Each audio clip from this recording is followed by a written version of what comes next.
Mesdames et messieurs, bonsoir. Voici les titres du journal. La réduction des risques dans les programmes scolaires est au cœur d'un atelier de formation ouvert ce mardi.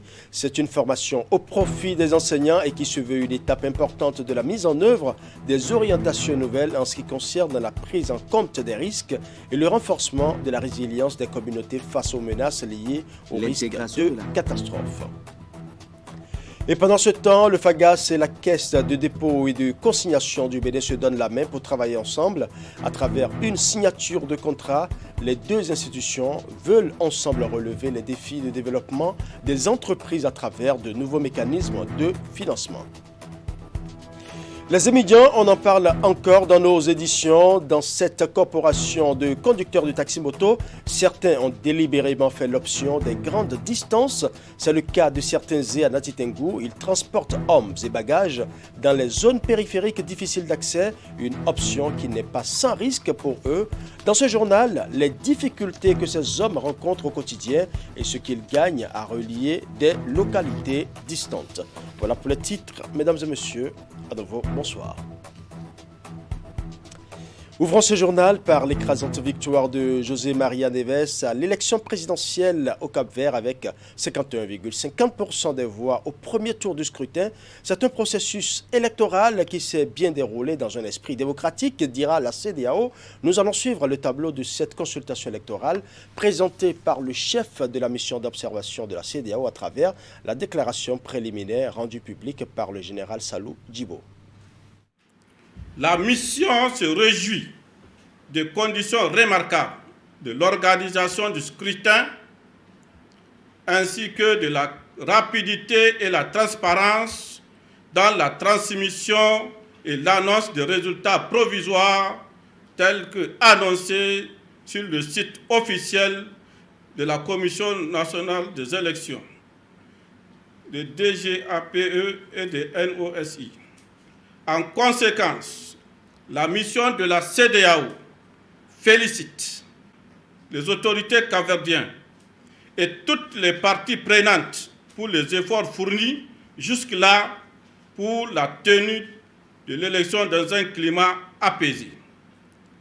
Elle félicite et invite le vainqueur à multiplier les efforts en vue de relever les défis du relèvement de l'économie et de la consolidation des acquis démocratiques de concert avec le gouvernement et les forces vives du pays. La mission salue en particulier les compétences techniques, organisationnelles et le professionnalisme de la Commission électorale nationale et de toutes les institutions impliquées dans la gestion du processus électoral. Elle salue aussi la grande maturité politique qu'affiche le Cap-Vert depuis ces dernières années. Somme toute, l'élection présidentielle du 17 octobre 2021 s'est déroulée dans de bonnes conditions de transparence, de crédibilité. Retour au Bénin avec l'ouverture ce mardi d'un atelier de formation des enseignants à l'intégration de la réduction des risques dans les programmes scolaires. C'est une étape importante de la mise en œuvre des orientations nouvelles en ce qui concerne la prise en compte des risques et le renforcement de la résilience des communautés face aux menaces liées aux risques de catastrophes. Suivons.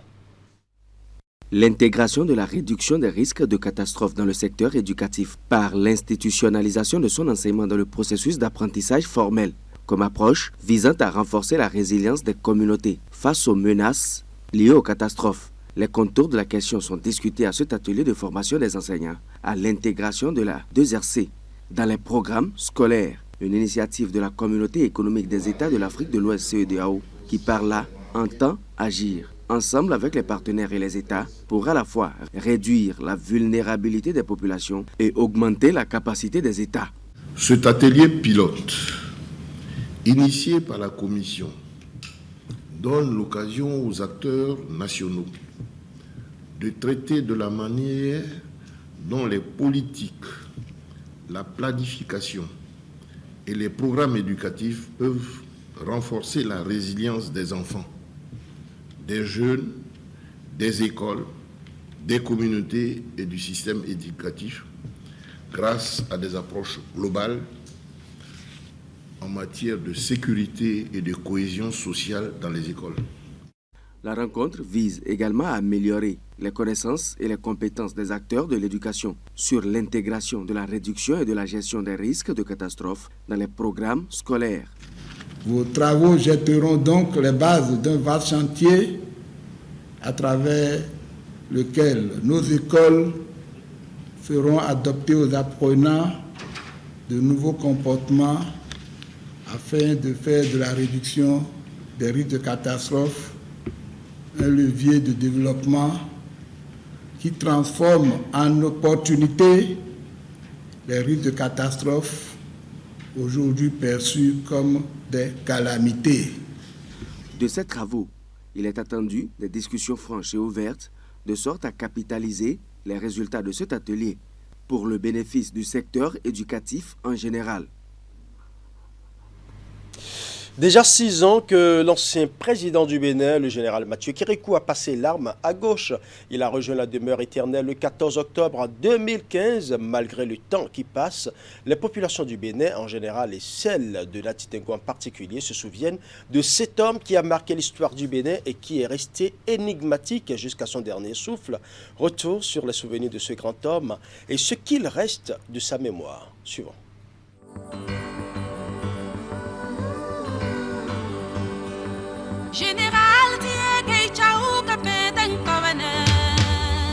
C'est dans ce mausolée, Sizokati d'Assakate, dans le 2e arrondissement de Latitengo, que repose depuis 2015 le général Mathieu Kérékou, décédé le 14 octobre de la même année. 6 ans après sa disparition, en dehors de ce monument funéraire, cette statue érigée en plein cœur de la ville pour l'immortaliser est le lycée militaire de jeunes filles qui porte son nom. Les populations de la cité de Nanto, cité qu'il a vu naître, gardent encore de lui de meilleurs souvenirs. Mathieu Kérékou, c'est toute une légende. Quand on en parle, ceux qui ne l'ont pas connu le prennent pour un homme simple. Mais il a été toujours bizarre. Mais bizarre dans le bon sens. Et nous qui l'avons côtoyé, ce n'est pas que nous avons son âge, mais nous l'avons connu tout petit. Quand il était en stage en France et qu'il revenait avec Kouandété, son ami, son frère, c'était un homme majestueux, naturellement. Il n'est pas vantard, il vous surprend par sa simplicité. Il entre dans des activités vraiment très simples, juste pour divertir. Et son parler faisait rire. D'abord, pour commencer, c'est un homme d'État, un rassembleur hors pair, le général Mathieu Kérékou. Grâce à lui, aujourd'hui, je peux dire et confirmer que la démocratie marche. Parce qu'il a œuvré pour tout le Bénin en général. Et ce qu'il a pu faire pour le Bénin, ça ne s'explique pas. À l'arrivée de ce monsieur, il a tout fait pour initier et amener d'abord la démocratie au Bénin. Voilà l'inspiration. Et d'abord, l'organisation même de la conférence nationale des forces vives du Bénin, c'est ça que je garde jusqu'à présent de lui. Père fondateur du renouveau démocratique et près de 30 ans de pouvoir à son actif, l'homme du 26 octobre 1972 a su écrire son nom dans les annales de l'histoire du Bénin à travers son charisme, son patriotisme inégalable et son sens de responsabilité absolue. Des valeurs du feu général président dont se rappellent encore les populations en ce jour anniversaire de son décès. C'était vraiment le père de la nation. C'est un papa que moi j'ai toujours respecté et vraiment, c'est un papa qui vraiment, quand il était au pouvoir, il était un homme de parole.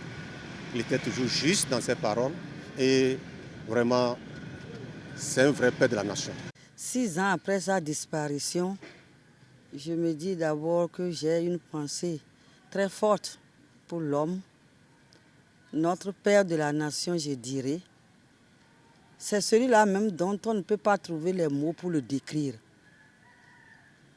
Il disait qu'il rêvait d'une nation, il voulait une nation où il fera bon vivre pour chacun et pour tous. Tout ce que je dis là, ça englobe tout ce qu'il faut dire de l'homme. Son départ aujourd'hui, ça me donne à réfléchir. Parce que s'il était là, beaucoup de choses allaient changer encore davantage. Si aujourd'hui il était là, il allait aider notre chef d'État qui est là, qui a le souci, comme lui, pour le développement de ce pays. Donc il allait donner des conseils également à notre chef d'État actuel. Fort de toutes ces qualités et ces valeurs qu'incarnait le général Mathieu Kérékou, une fondation lui sera dédiée par ceux-là même qui l'ont côtoyé. Nous avons eu à penser en son temps à une fondation. Cette fondation, elle existe, elle se débat. Bientôt, nous serons à la refondation même. Et nous pensons que c'est une opportunité pour chaque Béninois de s'y retrouver pour que nous puissions nous souvenir des idéaux de cet homme exceptionnel que Dieu nous a donné dans notre pays, le Bénin, et pouvoir avancer et réaliser ce à quoi il a pensé en faisant preuve d'humilité, en faisant preuve d'un amour pour chacun et pour tous, en faisant preuve d'engagement pour l'équité. Né le 2 septembre 1933 à Kouarfa, commune de Tukuntounan, le général Caméléon accède au pouvoir le 26 octobre 1972 à la faveur d'un putsch. En 1991, sous l'ère du renouveau démocratique, il va céder le pouvoir à Nicéphore Soglo après avoir perdu l'élection présidentielle avant de le reprendre 5 ans plus tard. Après ces 2 mandats passés à la tête du pays, il se réfugie dans ses filaos jusqu'à la fin de ses jours.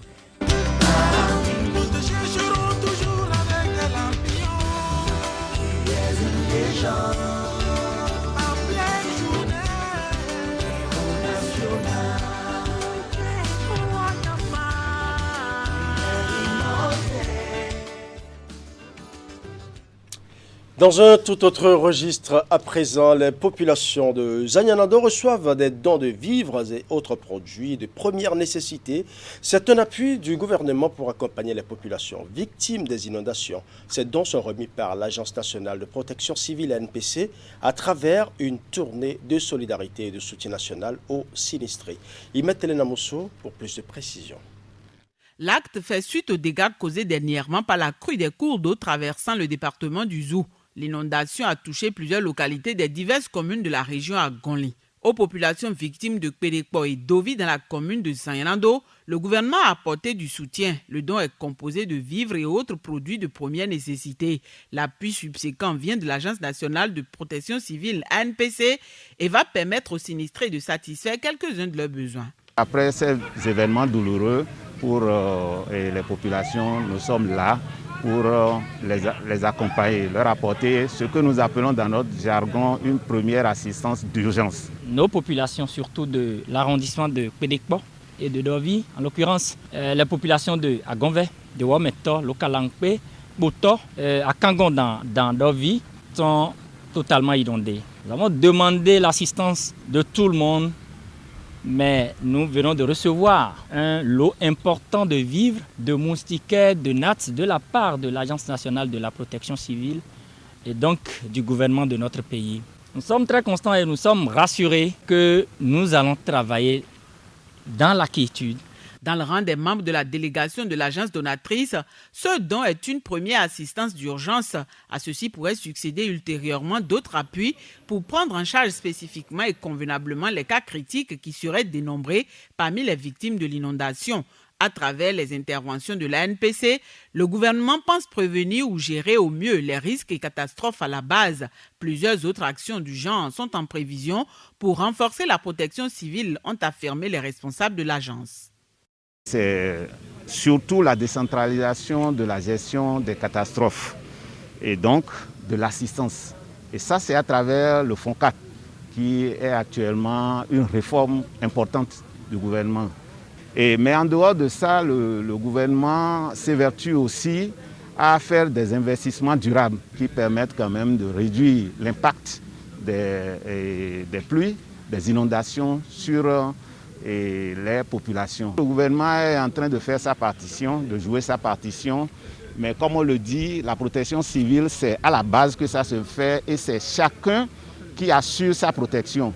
Et donc, il est question pour nos communautés, par rapport à tous les messages que nous leur donnons, par rapport à toute la sensibilisation qui est faite, que ces communautés-là développent la culture du risque pour être moins vulnérables. La remise de ce lot de dons témoigne de la solidarité du gouvernement envers ces populations vulnérables, en plus des projets envisagés par l'État central en vue de l'aménagement du territoire. Les autorités à la base ainsi que les populations sont appelées à jouer aussi leur partition pour que se réduisent les problèmes liés aux catastrophes naturelles.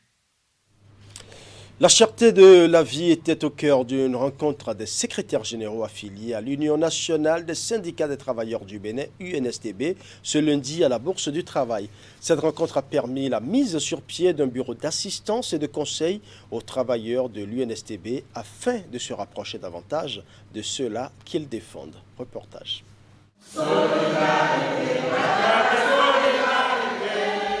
Malgré la journée fériée du lundi 18 octobre au Bénin, les secrétaires généraux affiliés à l'Union nationale des syndicats des travailleurs du Bénin se sont réunis pour continuer leur mission de défense des intérêts des travailleurs. Face aux difficultés de ceux-ci dans leur vie professionnelle, le nouveau bureau, réuni à la tête de la Confédération en octobre dernier, s'est engagé à prêter une oreille plus attentive aux préoccupations des travailleurs. Aujourd'hui, c'est chose faite avec deux événements importants inscrits à l'ordre du jour de cette séance. Le premier événement est l'inauguration du bureau d'assistance et de conseil aux travailleurs mis en place par l'UNSTB. Le second événement majeur qui nous réunit ce jour est la mise en circulation officielle du minibus acquis par notre confédération pour ses activités. La concrétisation de ces deux actions est le résultat de la volonté des syndicats de l'UNSTB de se rapprocher davantage des travailleurs.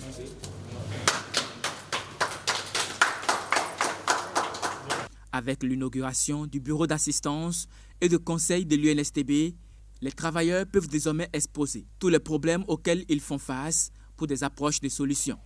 Pour atteindre les objectifs assignés au bureau, il est doté d'un secrétariat permanent, d'équipements et de matériel du bureau adéquat et de 2 lignes téléphoniques, d'une connexion Internet pour permettre aux travailleurs de poser leurs problèmes et de trouver des solutions sans se déplacer. Une équipe pluridisciplinaire d'experts du droit du travail, de la fonction publique, d'avocats, de juristes et de spécialistes de divers ordres est constituée pour appuyer le bureau dans la recherche de solutions aux problèmes qui seront posés par les travailleurs.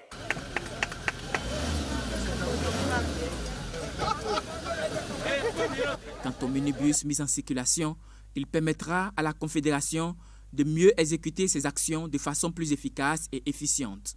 Faut-il le souligner, ces deux événements importants qui se concrétisent aujourd'hui sont contenus dans le plan stratégique du bureau de l'UNSTB, gestion 2020-2024. Je l'annonçais en début d'édition, signature d'accord de partenariat entre le FAGAS et la Caisse de dépôt et de consignation du Bénin. Les deux institutions veulent travailler ensemble pour relever les défis de développement des entreprises à travers de nouveaux mécanismes de financement. La signature des documents consacrant cette coopération a eu lieu ce lundi au siège de FAGAS à Cotonou. Je veux bien savoir en termes Le Fonds africain de garantie et de coopération économique et la Caisse de dépôt et de conciliation se mettent ensemble pour impulser une nouvelle dynamique de financement de l'économie béninoise. Pour matérialiser la synergie d'action, les deux structures ont signé cet accord de partenariat afin d'accompagner les nouveaux projets de développement des PME, PMI et des collectivités territoriales. Il s'agira aussi pour la Caisse de dépôt et de conciliation du Bénin de soutenir le FAGAS en cas de besoin pour contre-garantie ou co-garantir les projets d'envergure et à fort potentiel économique. Je peux vous dire que c'est le tout premier accord de partenariat que nous signons avec des institutions en dehors du cadre national. Et c'est tout à votre honneur et votre engagement personnel à l'aboutissement de ce projet. La CDCB espère faire à vos côtés, au regard de votre expérience, ses premières armes en matière de financement. Et je puis vous assurer que cet accord rentre en droite ligne avec la philosophie de la Caisse, qui est celle de la complémentarité et de la subsidiarité.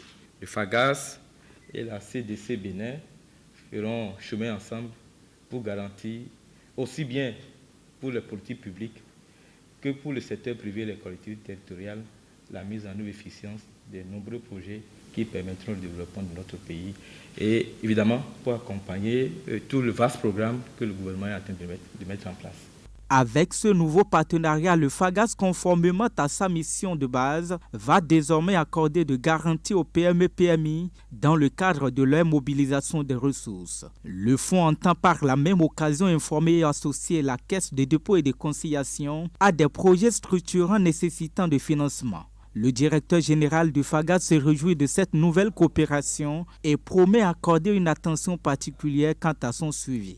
Dans ce contexte, développer des synergies pour soutenir le gouvernement dans sa politique pour un développement inclusif du Bénin devient une nécessité et voire un impératif. C'est pourquoi je suis convaincu que ce partenariat, basé sur une confiance et une complémentarité des produits et d'expertise, permettra de faire la différence. À travers un dispositif opérationnel de collaboration et d'échange d'informations en vue du financement des entreprises et en particulier des PME et des PMI par la Caisse de dépôt et conciliation du Bénin et de mise en place des garanties financières en faveur des entreprises par le FAGAS, nos deux institutions participeront au financement de l'économie du Bénin, aussi bien sur des projets structurants du gouvernement et des collectivités territoriales décentralisées que des projets de développement des entreprises et des PME en particulier. C'est ainsi parti pour une coopération à long terme entre le FAGAS et la Caisse de dépôt et de conciliation du Bénin. Le partenariat vient sans doute booster les actions de la Caisse de dépôt et de conciliation qui gère l'épargne de l'État. Le dispositif opérationnel issu de cet accord va aussi favoriser l'investissement dans les secteurs essentiels de l'économie, notamment le financement des entreprises, des infrastructures et des logements.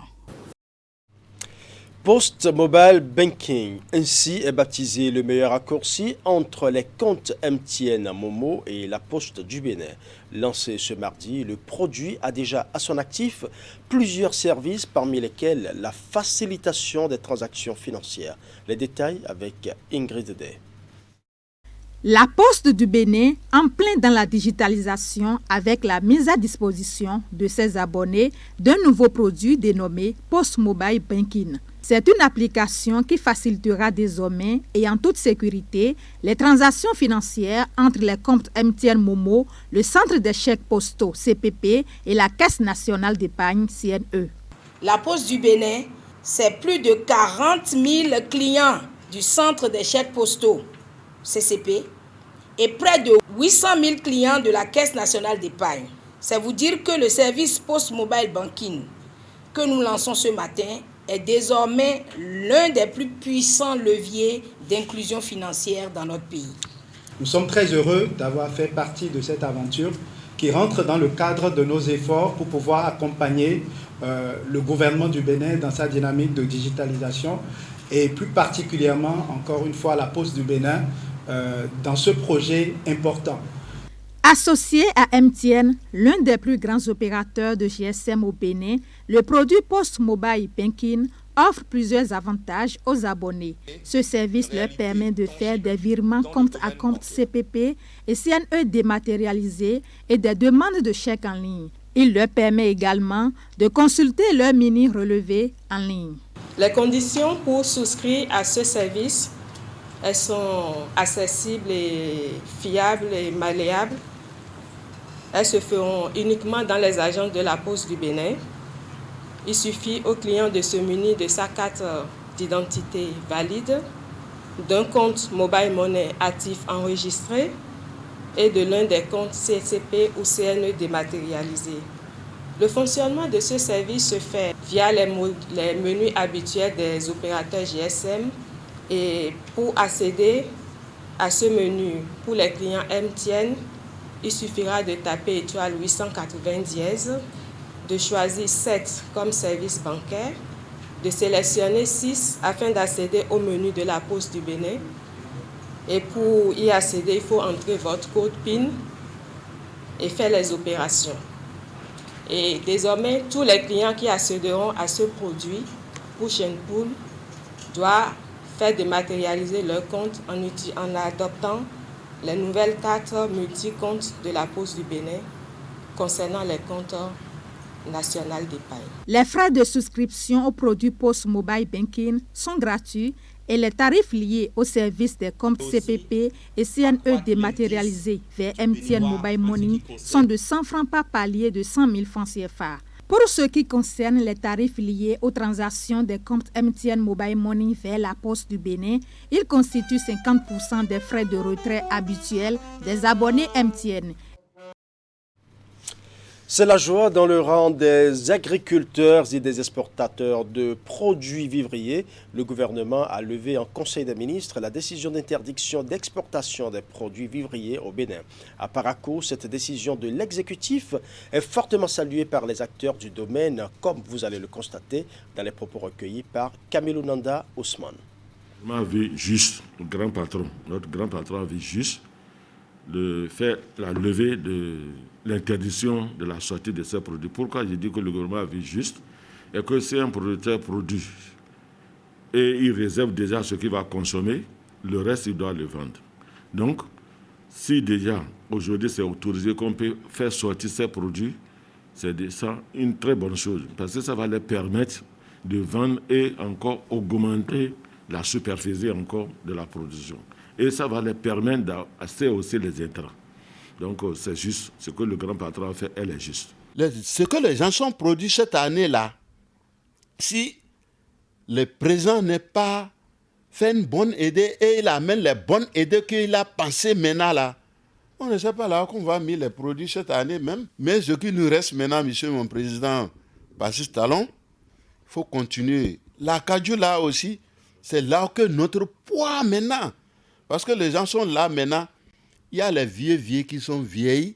Les enfants ne veulent pas au champ maintenant. C'est là que s'ils ont vendu un peu, ils trouvent un peu, ils paient les maïs et ils gardent et mangent avec les familles. Nous savons qu'effectivement, ce que nous produisons, ça, on ne peut pas consommer tout chez nous ici. Nous produisons des fois, les produits restent dans nos mains et ça pourrisse l'État en place. Nous demandons à ce qu'ils essaient de collaborer avec nous, les producteurs. Parce que, pourquoi je dis ça? S'il y a une collaboration ensemble, on pourra trouver une bonne porte de sortie. Pour que ça va nous arranger tous. Si vous pensez que seules les voitures font de longues distances dans le transport en commun, eh bien, vous vous trompez. Dans le rang des conducteurs de taxi moto à Nati Tengou, nombreux sont ceux qui se sont spécialisés dans ce type de transport. Ils vont dans les zones périphériques difficiles d'accès pour exercer ce métier à l'aller comme au retour. Ils sont soumis à rudes épreuves. Quelles sont les difficultés que vivent ces conducteurs de taxi moto au quotidien et que gagnent-ils à relier des localités distantes? La réponse dans le magazine que je vous invite à suivre. Ils ont tous un dénominateur commun, le transport des personnes et des marchandises. Eux, ce sont les conducteurs de taxi-moto connus à Nati Tengou sous l'appellation des Zé, mais dans leur rang, nombreux sont ceux qui ont opté pour de longues distances sur demande de leurs clients.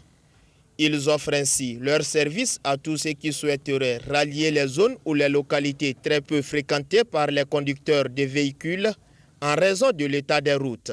Je vais vers Ouassa, Kérou, Kouandé. Comme la voie n'est pas bonne, les véhicules ne vont pas là-bas. Et les clients sollicitent les gemmes pour aller là-bas. Je travaille aussi dans les périphéries.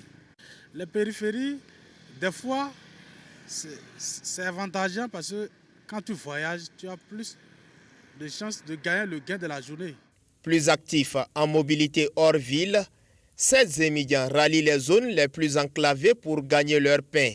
Le transport des personnes et des marchandises de Nati Tengou Centre vers les localités des communes environnantes est adopté par ces conducteurs de taxi-moto, ceci en raison de sa rentabilité financière. Je vais à Kwetena et c'est à 2000. Je vais à Kwandé 3000. Je vais à Wassapienko 5000. Des fois je vais à Kérou 10 000. Des fois je vais à Tukuntuna 1000 francs. Perma 1000 francs.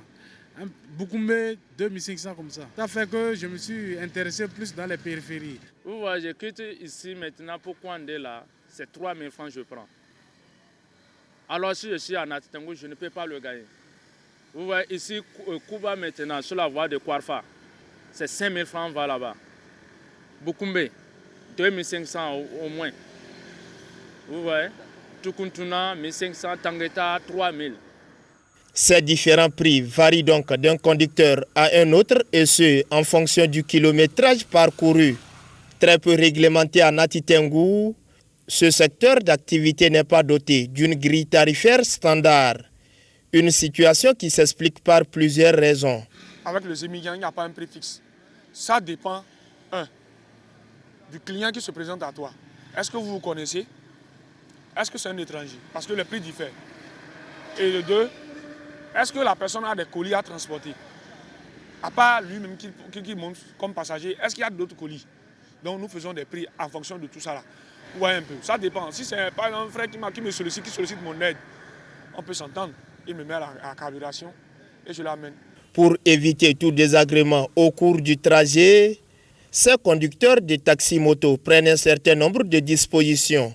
Si il faut aller dans les périphéries, je dois prendre soin de ma vidange. En dehors de la vidange, si je vais, automatiquement, je peux revenir changer la vidange. C'est compte tenu de la distance que j'ai parcourue. Maintenant, je dois vérifier mes freins. Parce qu'il y a les montées et descentes, parce que l'état des voies est très dégradé. Quand tu veux voyager, il faut que ta moto soit en forme pour ne pas avoir une panne sur la voie. Et non seulement ça, il faut être prudent.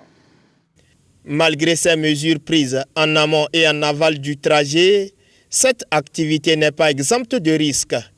Les difficultés sont énormes.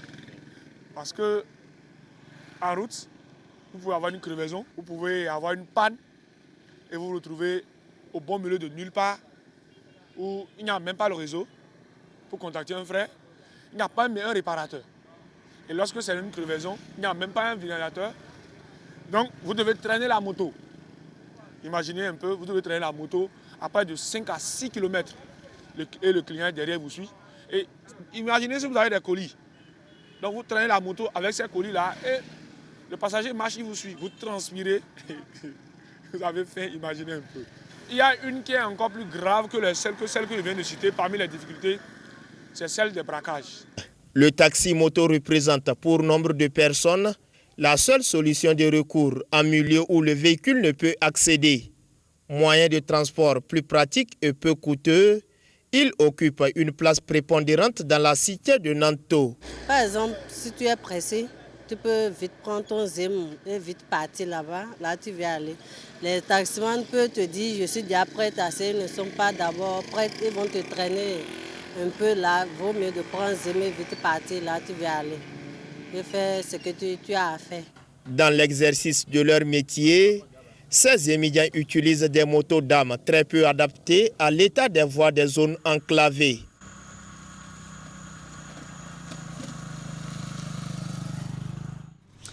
Voilà, c'était la rédaction, le journal de l'ensemble de la rédaction. Tout le plaisir était pour moi de rester en votre compagnie. Bonne soirée chez vous.